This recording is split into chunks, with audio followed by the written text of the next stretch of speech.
नमस्कार। आप सभी लोगों का एक बार फिर से हमारे YouTube चैनल पे बहुत बहुत स्वागत है। आशा करते हैं कि आप सभी लोग स्वस्थ व कुशल मंगल होंगे। जैसे कि आजकल हम नित्य रुद्र संहिता का अध्ययन कर रहे हैं और उसी में आजकल जो हमारा क्रमांक है रुद्र संहिता युद्धखंड, और उसी में जो आज का हमारा विषय है बहुत ही अद्भुत है, इसको पूरा देखिएगा। और ये विषय है शंखचूड़ की कथा। तो क्या है, बढ़ते हैं क्रमांक की ओर। कश्यप की पत्नियों में से एक का नाम धनु था। उस धनु के बहुत से महाबली पुत्र हुए। उनमें एक का नाम विप्रचिति था और उसका पुत्र दंभ हुआ, जो जितेंद्रिय, धार्मिक और विष्णु भक्त था। जब उसके कोई पुत्र नहीं था तब उसने पुष्कर जाकर पुत्र प्राप्ति के लिए तपस्या की। उसकी तपस्या से प्रसन्न होकर भगवान विष्णु ने उसे पुत्र होने का वरदान दिया। तदंतर समय आने पर साध्वी दंभ पत्नी ने एक तेजस्वी बालक को जन्म दिया, जिसका नाम शंखचूड़ रखा गया। वह बालक अत्यंत तेजस्वी था और नित्य बाल क्रीड़ा करके अपने माता पिता का हर्ष बढ़ाने लगा। इधर शंखचूड़ बड़ा हुआ तब वह पुष्कर में जाकर ब्रह्मा जी से प्रसन्न करने के लिए भक्तिपूर्वक तपस्या करने लगा। उसकी तपस्या से प्रसन्न होकर ब्रह्मा जी ने उसे देवताओं से अजय होने का वरदान दिया। फिर उन्होंने शंखचूड़ को दिव्य श्री कृष्ण कवच प्रदान किया। तदंतर ब्रह्मा जी ने उसे आज्ञा दी कि तुम बद्री वन को जाओ और वहीं धर्मध्वज की कन्या तुलसी सकाम भाव से तपस्या कर रही है, तुम उसके साथ विवाह कर लो। इसके अनंतर शंखचूड़ इस स्थान पर जा पहुंचा जहां धर्मध्वज की पुत्री तुलसी तप कर रही थी। तो तुलसी से वहां शंखचूड़ की वार्ता हुई और ब्रह्मा जी की आज्ञा से दोनों गंधर्व विवाह कर लिया।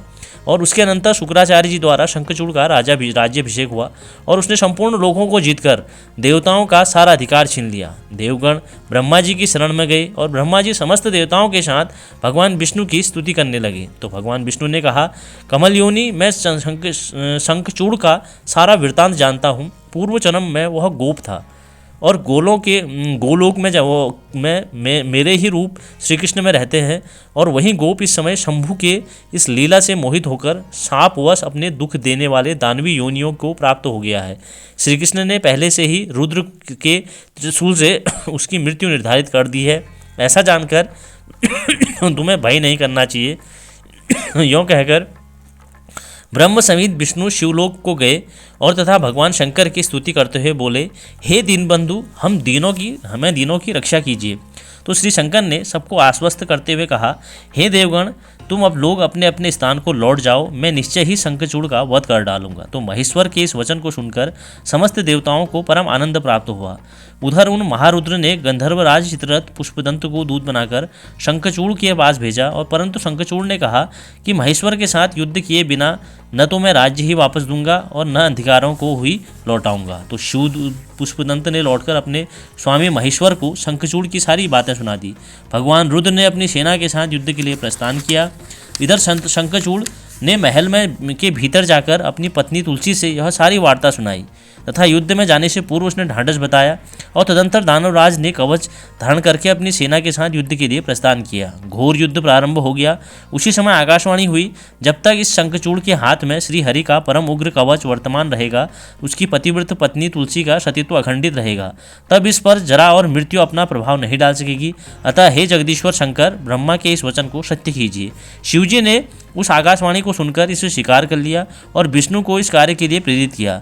मायावियों में भी श्रेष्ठ मायावी भगवान विष्णु ने एक वृद्ध ब्राह्मण का वेश धारण कर शंखचूड़ से भिक्षा के रूप में कवच मांग लिया, और फिर शंखचूड़ का रूप धारण करके तुलसी के पास पहुंचकर उसके सबके आत्मा और तुलसी के नित्य स्वामी श्री हरि ने शंखचूड़ रूप से उसके शील का हरण कर लिया, और तदंतर विष्णु भगवान ने शंभु से अपनी सारी बातें कह सुनाई। तब शिवजी ने शंखचूड़ के वध से निमित्त अपना उद्दीप्त त्रिशूल शंखचूड़ के ऊपर छोड़ा, जिसने उसी क्षण उसे राख की ढेरी बना दिया। तो शिवजी के ऊपर पुष्पों की वर्षा होने लगी और ब्रह्मा विष्णु इंद्रादि सभी देवताओं तथा मुनिगण उनकी प्रशंसा करने लगे। तो शंखचूड़ श्री शिवजी की कृपा से शाप मुक्त हो गया। उसने अपने पूर्व श्री कृष्ण पार्षद के रूप की प्राप्ति हो गई।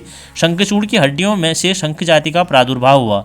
उस शंख का जल शंकर के अतिरिक्त समस्त देवताओं के लिए प्रशस्त माना जाता है, और उस समय जगत में चारों ओर परम शांति छा गई। तो आज के इस विशेष क्रमांक में इतना ही।